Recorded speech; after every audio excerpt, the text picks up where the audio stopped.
बालाजी कल्याणकर आहे. आपल्या शाळेत स्वच्छ भारत अभियान टप्पा 2 सुरू करण्यात आलेला आहे. हे फक्त शाळेसाठी नसून संपूर्ण परिसरासाठी आहे. स्वच्छता बाळगणे हे महत्त्वाचे म्हणण्यापेक्षा अत्यंत महत्त्वाचे आहे. मी एका व्यक्तीला सुधारण्याचा एक किस्सा सांगू इच्छिते.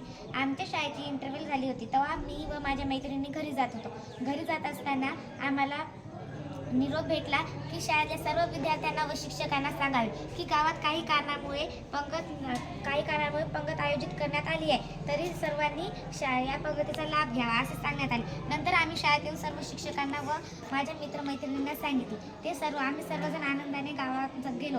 आमचे जेवण झाल्यावर मी बघितले की तिथलचे धुरण पात्र ते एका ठिकाणी फेकत होते.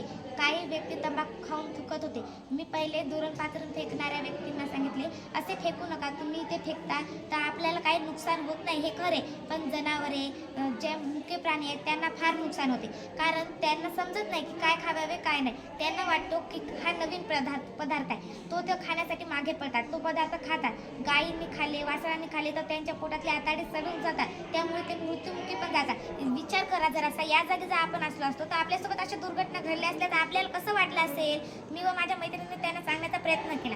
त्या म्हणल्या, तू आम्हाला समजावू नकोस, आम्ही तुझ्यापेक्षा मोठे आहोत, आम्हाला कळते का तुला कळतं. मी म्हटलं, काका मोठ्याचं काय नाही, तुम्ही मोठे आहे खरे आहे, पण तुमच्या तितकी समज नाही. ते जनावर आपल्याला दूध देतात, ते आपल्यासाठी चांगले दूध देऊन आपले पोषण करतात. दुधापासून आपल्याला आजार होत नाही, आणि जर आपणच जर त्याला आजार केले तर आपल्याला त्या दुधाचा काय उपयोग, तुम्हीच सांगा का आपल्याला काय उपयोग. नंतर त्या काका म्हणले, धन्यवाद, तू मला समजवलं त्याबद्दल मी तुझे आभारी आहे. आता आम्ही इथे कचरा नाही टाकणार. मी म्हटलं, काका आपण गावातील सर्वजण मिळून 10,000 रुपये जमा करून आणि मोठी डस्टबिन घेऊ, म्हणजे आपल्या गावकऱ्यांसाठी चांगली गोष्ट आहे. नंतर मी त्या तंबाखू थुकणाऱ्या काकाजवळ गेले. त्यांना म्हणले, काका असा तंबाखू थुकत जाता नका, तुम्ही तंबाखू थुकल्याने तुम्हालाही कॅन्सर होतो आणि परिसर पण घाण दिसतो, त्यामुळे असं करू नका.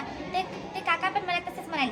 तू कोण सांगणारी. मी म्हटलं, मी डॉक्टर US वानखेडे विद्यालयामध्ये शिकणारे 8वीतील विद्यार्थिनी, स्वच्छता मॉनिटर 8वीतील शिकणारी विद्यार्थिनी. ते काका म्हणले, बरं पण तू मला हे का सांगतेस. मी म्हणलं, काका मी स्वच्छता मॉनिटर आहे, मला असं करणं आवश्यक आहे, कारण आपल्या परिसरात कोठेही घाण होऊ नये, तंबाखू थुकल्या जाऊ नये, म्हणून मी हे सर्व करते. कारण हे तंबाखू खाल्ल्याने थुकल्याने तुम्हाला कॅन्सर होऊ शकतो, त्यामुळे तुमच्या घरातील व्यक्तींनाही सदमा लागू शकतो. तुम्हाला कॅन्सर झाला तर तुमचा जीव जाण्याचाही धोका आहे. धन्यवाद.